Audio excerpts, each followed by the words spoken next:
ক্যারিয়ারের শেষ সময়ে এসে পৌঁছেছেন সাকিব তামিমরা।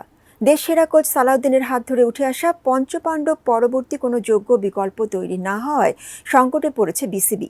তবে জাতীয় দলের সিনিয়র সহকারী কোচের দায়িত্ব নিয়েই সালাউদ্দিন জানালেন ভিন্ন কথা। পঞ্চপাণ্ডবদের থেকেও নাকি শক্তিশালী প্রজন্ম তৈরির স্বপ্ন তার। বিস্তারিত থাকছে প্রতিবেদনে। বাংলাদেশের সেরা কোচকে এই প্রশ্ন উঠলে এক বাক্যে সবাই মোহাম্মদ সালাউদ্দিনের নামই বলবে।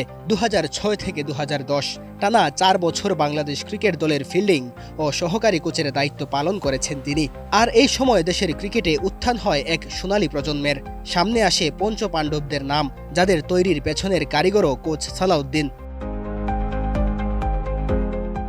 দীর্ঘ 16 বছর দেশের ক্রিকেটের ভরসার পাত্র হয়ে ওঠা এই পঞ্চপাণ্ডবের সবাই এখন বিদায়ের মিছিলে যোগ দিয়েছেন। কোনো বিকল্প তৈরি না হওয়ায় তাদের অবসরে সংকটে পড়েছে বিসিবি।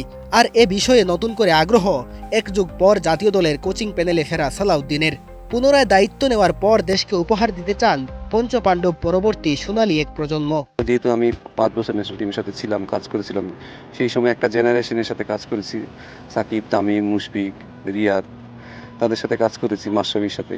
তো ওই সময় একটা জেনারেশন একটা স্টেজ পর্যন্ত তারা এগিয়ে নিয়ে এসেছে, দেশকে অনেক কিছুই দিয়েছে।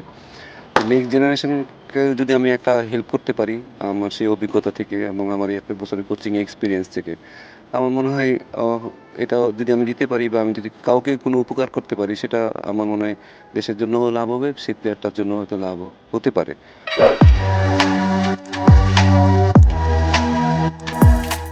জাতীয় দলের দায়িত্ব থেকে সরে গেলেও ক্লাব এবং ঘরোয়া ক্রিকেটে নিয়মিত কোচিং করে গেছেন দেশসেরা এই কোচ। বিপিএলের সবচেয়ে সফল ক্লাব কুমিল্লা ভিক্টোরিয়ান্সের হয়ে জিতেছেন একাধিক শিরোপা। তাই নতুন প্রজন্মের ক্রিকেটারদের সম্পর্কে বেশ ভালো ধারণা রাখেন সালাউদ্দিন। তাই এখন পরিবর্তন আনতে চান ক্রিকেটারদের মানসিকতা, লক্ষ্য এবং চিন্তা চেতনায়। একটা কোচের কাজ হলো তাকে একটা সঠিক পথ দেখানো, বা সঠিক ওয়েতে আসলে কিভাবে ট্রেনিংটা করবে, সঠিক ওয়েতে কিভাবে সে আসলে যাবে। আমরা আসলে খেলবে তো ছেলেরা। সো অ্যাজ এ কোচ আমি মনে করি এটাই সবচেয়ে বড় চ্যালেঞ্জ আমার জন্য। তারা যেন ভাবতে শিখে, তারা যেন চিন্তা করতে শিখে যে তারাও ভবিষ্যতে ওয়ার্ল্ড ক্রিকেটটাকে ডমিনেট করবে। সেই চিন্তা ভাবনার কিছুটা পরিবর্তন আসুক, এবং সেই সাথে টেকনিক্যালি তো এটা সবাই ইমপ্রুভ করার চেষ্টা করবে। বাট ভাবনা চিন্তা নিজেকে একটু ভাবা যে অ্যাকচুয়ালি আমার লক্ষ্যটা আসলে কতটুকু হওয়া উচিত। শুধু ক্রিকেটারই নয়, খুলতে চান দেশি কোচদের সম্ভাবনার দুয়ার। কিছুদিন আগে সালাউদ্দিন বলেছিলেন আর সহকারী কোচ হয়ে ফিরতে চান না, যদি ফিরতেই হয় আসতে চান প্রধান কোচ হয়ে। কিন্তু সেই সিদ্ধান্তে স্থির থাকতে পারেননি সালাউদ্দিন। বোর্ড প্রেসিডেন্টের অনুরোধে ফিরলেন সিনিয়র সহকারী কোচ হয়ে। আমার মনে হয় আমার এই জবটা নেওয়ার পিছনে আসলে ফারুক ভাইয়ের অবদান বেশি, কারণ উনি আমাকে অনেকবার ডেকেছেন, অনেকবার আমাকে বুঝিয়েছেন যে আসলে কেন আমাদের লোকাল কোচদের আসলে দরকার বাংলাদেশ টিমে। তো আমি মনে করি যে এটা ফারুক ভাইয়ের সবচেয়ে বেশি অবদান। এবং সেই সাথে আমার মনে হয় আমারও যে ইচ্ছাতে ছিল না তা না, বাট আমি একটু অনেক দিকের কারণেই হয়তো আমি আসলে আসতে পারতেছিলাম না।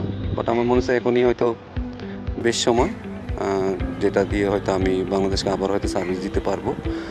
এবং আমার ইচ্ছা আছে যে আমার এক্সপিরিয়েন্স, এত বছরের যে কোচিং এক্সপিরিয়েন্স, সেটা যেন আমি আবার একটু বড় পরিসরে কাজে লাগাতে পারি।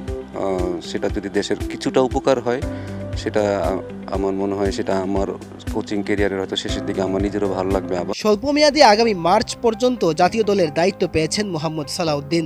উইন্ডিজ সিরিজ দিয়ে নিজের প্রথম অ্যাসাইনমেন্ট শুরু করতে চান দেশসেরা এই কোচ। সেই লক্ষ্যে শনিবার দলের সাথে যোগ দেবেন তিনি। Desk report, ATN news.